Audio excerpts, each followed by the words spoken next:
The night air was thick with silence, the kind that seeps into your bones when something isn't right. Renee had just turned off the television and walked through the small hallway of their two-bedroom home. She peeked into her 7-year-old daughter's room and smiled. Renee was snuggled under her unicorn blanket, blonde curls spilling across the pillow. "Good night, baby girl," Michelle whispered. Just as she turned to leave, a small voice stopped her. "Mom. There's someone outside the window."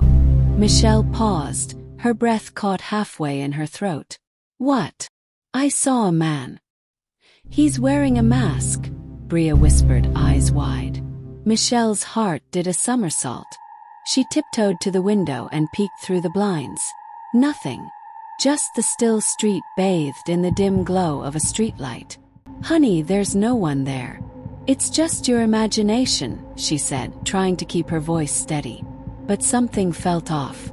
The air in the room was charged, like the electricity before a storm.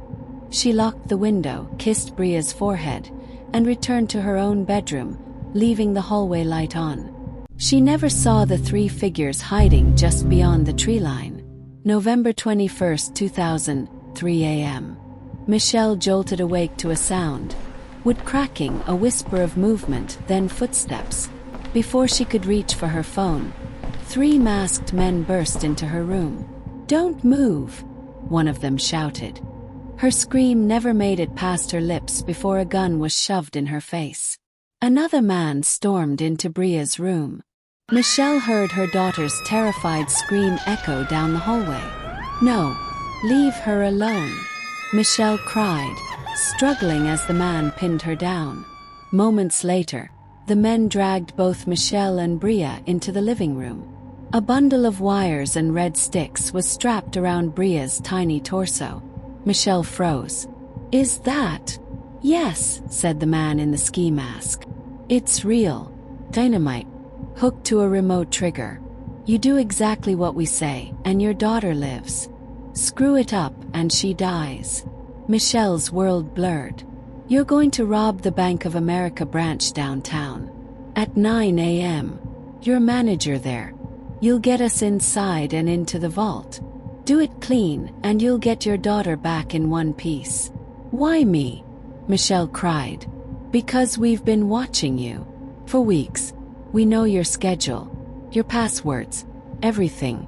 If you go to the police, if you run, or if the vault doesn't open, she dies." They handed her a burner phone. "You'll get instructions. Now go. You've got 5 hours." 6 a.m. The sun was just beginning to light the horizon, but Michelle felt trapped in eternal darkness. Her hands trembled on the steering wheel. Every breath was shallow. Her daughter, Breea, was still at home with 2 of the masked men. The dynamite still on her. Every red light was a reminder. This might be the last day she ever sees her daughter. In the rearview mirror, she watched her own haunted eyes. Eyes of a woman preparing to commit a felony to save the only person that mattered. She parked behind the bank and entered through the employee entrance using her ID badge. Her every step a scream inside her head. She was greeted by 2 early morning tellers and a security guard.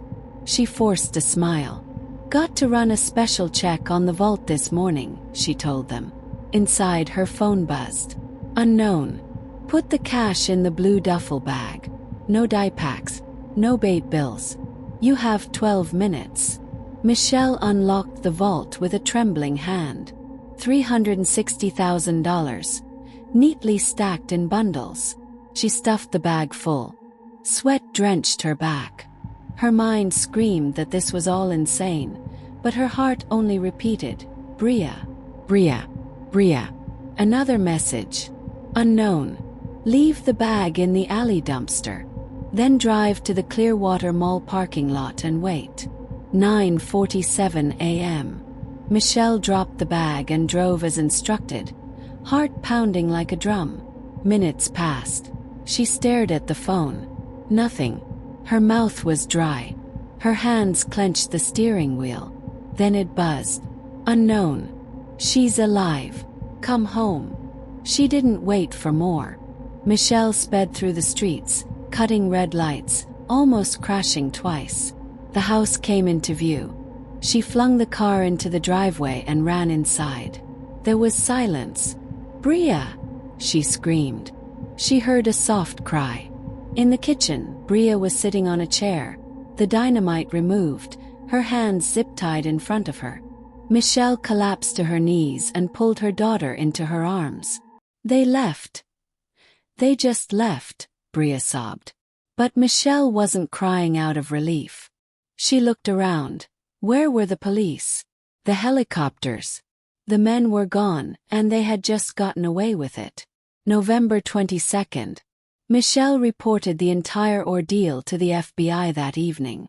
She knew she'd be suspected, but she had no choice. She had to do it for Breea.